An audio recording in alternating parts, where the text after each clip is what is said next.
Opa! Se eu estou te vendo aqui mais uma vez, é porque eu presumo que você queira aprender um pouco mais sobre o Revolution Industrial. Assim como eu tenho aprendido muito em gravar essas aulinhas, então vamos lá, vamos lá. Como que eu dividi? Eu dividi primeiro a gente ver conceitos fundamentais e as teorias econômicas. Agora a gente vai ver os motivos do pioneirismo inglês. Agora a gente vai falar dos aspectos políticos. Por que que a Inglaterra ela é tão, mas tão privilegiada a ponto de conseguir fazer a Revolução Industrial antes de todas as nações? Vamos descobrir? Então bora que bora. Vamos lá, né? Primeiro conceito que eu quero que vocês tenham, né? O processo de revolução industrial se retroalimenta. O que que isso quer dizer? Quer dizer que quanto mais eu faço revolução industrial, né? Quanto mais eu tenho máquinas, quanto mais eu tenho motivos para essas máquinas funcionarem, mais a gente vai ter, né, esse ciclo, né? Então, a gente tem um motivo que vai fazer a máquina funcionar, que vai gerar outro motivo que vai fazer a máquina funcionar, que vai gerar outro motivo que vai fazer a máquina funcionar. Se isso não ficou claro, espera até o fim do vídeo que daí tu vai entender mais ou menos, né? Mas é um processo que se retroalimenta. Quanto mais máquinas, quanto mais produção, mais a gente vai ter, né, outras consequências que vão fazer mais essa retroalimentação funcionar muito loucamente, né? Primeiro motivo de todos, né? Acúmulo de capital. Então a gente tem a Inglaterra aí, né, no contexto mercantilista, fazendo estratégias muito boas, né? A Inglaterra que não foi um país que teve as suas colônias, obviamente, teve as colônias da América do Norte, né? Mas o principal, né, dela, e até demorou um pouco, né, para conseguir, foi a pirataria, né? Então, os corsários e os piratas, né, que então saqueavam outras nações, beleza? Só que a Inglaterra, ela também usou outras estratégias, né? Então a Inglaterra, ela não ficou só na América, ela foi lá para a Ásia, olha só, né? Então a América na Ásia, ela foi construindo feitorias em outros lugares e a América em um determinado momento se tornou a senhora dos mares, beleza? O que que vai acontecer, né? A Inglaterra, ela vai fazer aí tratados desiguais, não só com Portugal, mas principalmente Portugal. A gente vai ter aí o Tratado de Methuen, né? O Tratado de Methuen que foi entre Inglaterra e Portugal, tá? Que foi um tratado também conhecido como Tratado dos Panos e Vinhos, beleza? O Tratado dos Panos e Vinhos, ele dizia o seguinte, né? Portugal vai vender vinhos para a Inglaterra e a Inglaterra vai vender panos para Portugal. Como que funciona, né? A gente tem uma exclusividade aqui. Então, Portugal só pode comprar tecido da Inglaterra e a Inglaterra só pode comprar vinho de Portugal. Só que, né, parecia maravilhoso para Portugal, né? Porque o vinho é mais caro que o tecido, então a gente se deu bem. Aí é que se engana, né? Porque o tecido, ele tem uma demanda muito maior em Portugal do que o vinho na Inglaterra. Então a gente tem muito mais gente em Portugal querendo tecido do que na Inglaterra querendo vinho, né? E aí a gente vai ter, né, não vai ter uma balança comercial favorável para Portugal. Porque Portugal está exportando pouco vinho e a Inglaterra está exportando muito tecido. Então Portugal vai acabar comprando muito mais do que vendendo, a sua balança comercial vai ficar no negativo. Somado a isso, as pessoas vão começar a tirar, né, a tirar do campo, né, vão começar a reutilizar o campo para outras funções, como por exemplo para produzir vinícola, né, para produzir uva e fazer a vinícola, para então produzir mais vinho, para tentar mandar para a Inglaterra, só que o mercado da Inglaterra não quer tanto vinho assim. Então a gente vai ter aí nessa situação que Portugal vai entrar numa crise generalizada. Agora a gente tem pouco alimento em Portugal, porque a galera está substituindo por vinícola, então a gente vai ter uma crise de fome em Portugal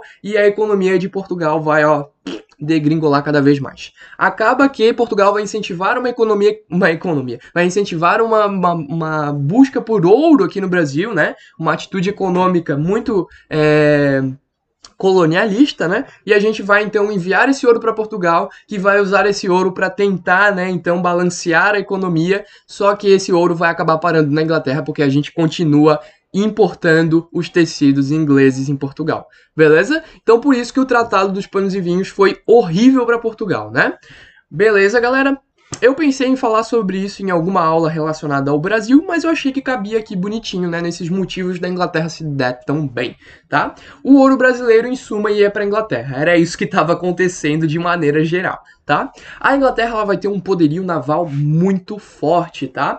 A Inglaterra ela não produz nada praticamente, mas ela vende de tudo, né? A Inglaterra não tem uma agricultura, uma pecuária tão forte, mas ela vai vender de tudo, né? Porque ela troca, ela faz comércio como ninguém. E a gente vai ter a Inglaterra tendo a maior marinha do mundo, né? Tanto que ela é conhecida como Senhora dos Mares. E isso é devido principalmente às revoluções inglesas. Porque quando a gente tinha o protetorado Cromwell, né?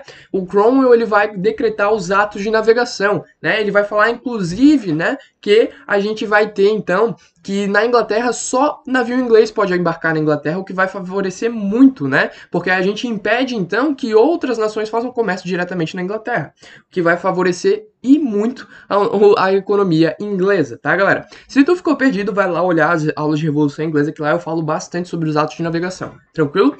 Continuando, né, um fator um pouco, né, mais, né, mas é um fator que é interessante, né, que é o fator da posição geográfica, né? Então a Inglaterra, ela é uma ilha praticamente, né? Na verdade é um conjunto de ilhas, porque tem a Irlanda ali também, que depois a Inglaterra pega o pedaço que é hoje em dia a Irlanda do Norte, né, que faz parte do Reino Unido, mas enfim, é essa ilha, né, afastada do continente europeu, que é uma ilha, então, que vai ficar afastada da Europa e, portanto, vai ficar afastada dos problemas que acontecem na Europa. Então, na Europa, a gente vai ver guerra de religião, a gente vai ver tumulto, a gente vai ter revolta, e a Inglaterra tá de boa lá, né, porque ninguém vai pegar um navio para levar essa desgraceira toda lá pra Inglaterra, né. Então, a gente tem um isolamento dos problemas continentais, beleza? A gente vai ter, né, a descoberta do solo inglês, né, de carvão, mineral e ferro. Reparem bem, nessa época de 1800, né, 1700, a gente tem uma evolução da geologia, né? Então a gente tem aí grandes nomes, né, grandes geólogos estudando o solo inglês e vão achar então o carvão mineral. Eles vão descobrir em que tipo de rocha que fica o carvão mineral,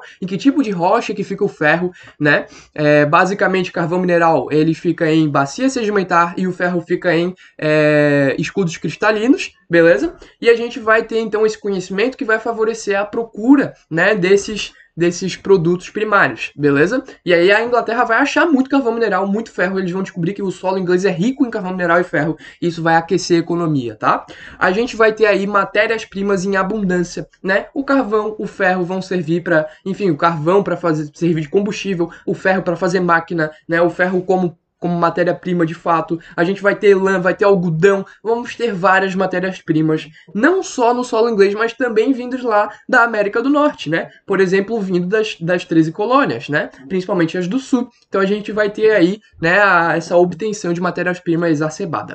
Continuando, nós vamos ter aí também... Opa, pulei muito. Aqui, a gente vai ter os enclosures, né? O que foram os enclosures? Eu falo de enclosures principalmente na aula de revolução... Não, desculpa, de reformas. Reformas religiosas eu falo de enclosures. Se tu quer pegar bem o início desse conteúdo, vai lá em reformas. Mas aqui eu vou fazer uma síntese, tá? O que vai acontecer? Antes a gente tinha os open fields, o inglês aí, né? Open field seria campos abertos, né? Campos abertos ao povo, quem é dono daquilo ali é dono e pronto, né? Chega, né? A gente tem aí bem certinho quem é dono do que e é tranquilo, né? A gente vai ter então, né, essa livre iniciativa de tipo, isso aqui é meu, pronto, a gente se resolve e tal.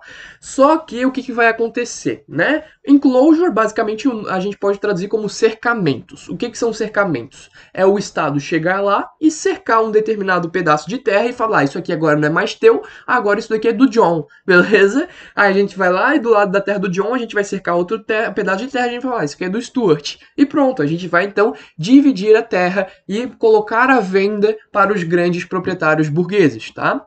Então, o que vai acontecer? A gente vai ter duas fases principais. A primeira aconteceu no século XI, quando a gente tem os mansos comunais sendo cercados, tá? Antes a gente tinha, obviamente, o feudalismo na Inglaterra, tá? E esse feudalismo a gente tinha os mansos comunais, onde todos poderiam participar, né? O rei chegou lá e cercou esses mansos comunais para os plebeus pararem de frequentar e aquilo ser propriedade privada do rei, beleza? Ou de senhores feudais, tá? No século XVI, a gente vai ter o anglicanismo surgindo na Inglaterra com o ato de supremacia do rei Henrique, que vai então romper com a Igreja Católica e vai perseguir os católicos da Inglaterra, cercar as suas terras e então vender para os burgueses ricos, tá? É isso que vai acontecer. A gente vai ter um cerco das terras católicas que vão favorecer a gentrificação. O que é a gentrificação? A gente vai ter a ascensão da gentry, né? Essa burguesia que agora vai ser proprietária de terras. Tá? Então a gente vai ter aí os camponeses sendo expulsos, né? Os camponeses que trabalhavam nas terras católicas vão ser expulsos e a burguesia vai ter esse acesso à terra. No fim das contas, isso vai gerar um êxodo rural, tá, galera? Esse êxodo rural, ele vai fazer com que as pessoas migrem pesadamente para as grandes cidades, né? E a gente vai ter, então, um excesso de mão de obra, né? Essa galera que estava saindo, né? Porque agora, né, a gente vai ter muitas pessoas fugindo, né, desse cercamento, porque agora a gente vai ter burgueses controlando essas terras, tá? A gente vai ter, inclusive, eu vou falar desse antes porque eu acho que fica mais fácil de entender, uma melhoria nas técnicas agrícolas, né? Então esses poucos burgueses que vão controlar as terras, mesmo assim, a produção vai aumentar muito, porque agora a gente tem o arado, a gente tem, né, o arado a cavalo, a gente tem os adubos, né, adubação da terra, a gente tem rotação de cultura, a gente tem várias técnicas que vão ser feitas, né? A gente tem colheitadeira, a gente vai ter máquina de semear, então a gente vai ter aí várias propriedades que vão então ser até conhecidas como uma determinada revolução agrícola, tá? E isso vai favorecer muito, né, a produção de alimentos na Inglaterra, fazendo que a gente não precise mais de tanta gente assim para fazer agricultura, né? Então, a gente mesmo tendo muita gente saindo do campo, a produção agrícola vai aumentar. E com a produção agrícola aumentando, a galera começa a fazer mais filho, né? Porque se tem mais comida, dá para fazer mais filho, né?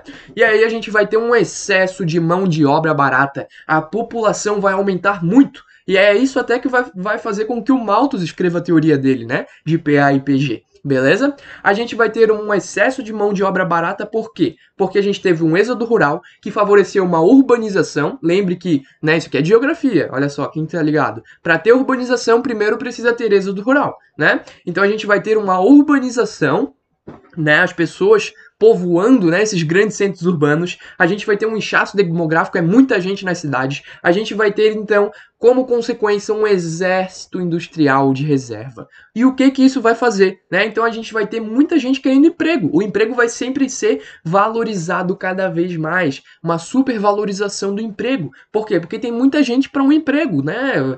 Muita gente, é muito desempregado, né? Então o emprego ele valoriza cada vez mais. Isso faz com que o teu empregador ele possa te pagar o salário que foi. Mesmo assim tu não vai querer reclamar. Porque se tu não quer, meu querido, tem quem queira. A gente tem um exército industrial. Se tu não quer o emprego, meu amigo, vai embora e a gente contrata outro. Porque tem gente passando fome igual. Então eles vão poder colocar o salário que eles quiserem. E aí é que entra a obra do Davi Ricardo da Lei de Ferros dos Salários. Não sabe o que é isso? Vê a aula anterior. Enfim, a gente tá vendo um processo muito complicado, muito louco aqui, né? E é por isso que eu falo que é um processo que se retroalimenta. Agora tu vai entender, né? O que é aquele bagulho que eu botei como primeiro item, né? Que é um processo que se retroalimenta. A partir do momento que a gente tem um êxodo rural, aumenta, né? Então, a produtividade do campo, o que favorece a Revolução Industrial. A partir do momento que aumenta a produtividade do campo, a gente vai ter mais comida. Se a gente tem mais comida, a gente tem mais pessoas. Favorece a Revolução Industrial porque cria um exército industrial de reserva. Mais pessoas, mais gente, né? Então, tá vendo como vai tudo se emparelhando, tudo se enquadrando e tudo favorecendo a Revolução Industrial de maneira sistemática, tá? Então a gente vai ter, além de toda essa sistemática, a gente vai ter um avanço nos transportes, tá? A gente vai ter aí o barco a vapor no fim do século sendo construído. A gente vai ter aí também, né, talvez um dos principais motivos, que foi os interesses burgueses contemplados no parlamentarismo. Revoluções inglesas, tá, gente? Que a gente vai ter, então, né, a ascensão da burguesia ao poder, né? 100 anos antes da Revolução Francesa, a burguesia fez uma revolução na Inglaterra e essa burguesia, então, ela vai dominar o parlamento e, por consequência, dominar a política inglesa. E aí a gente vai ter política alinhada à economia. Os próprios políticos burgueses, eles têm muito interesse em enriquecer e eles também são donos de fábricas e eles vão, então, querer, né, que as suas fábricas deem certo. Então, a política inglesa vai ser alinhada à industrialização inglesa. Então a gente tem mais uma vez um processo que se se retroalimenta. Conforme a Revolução Industrial aumenta, mais as políticas inglesas elas vão estar alinhadas aos desejos dos burgueses e mais a Revolução Industrial vai crescer.